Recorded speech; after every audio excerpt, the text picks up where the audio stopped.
Takže čau lidi, já se jmenuji Straight, jsem z Prahy, bydlím na Jižním Městě a je mi 16 let.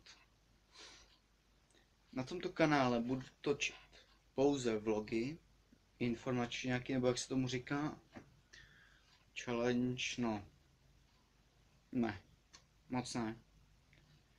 Časem si založím další YouTube, to bude ohledně her a takových věcí. Chápu, jsem novej na YouTube a asi nebudu mít velkou sledovanost.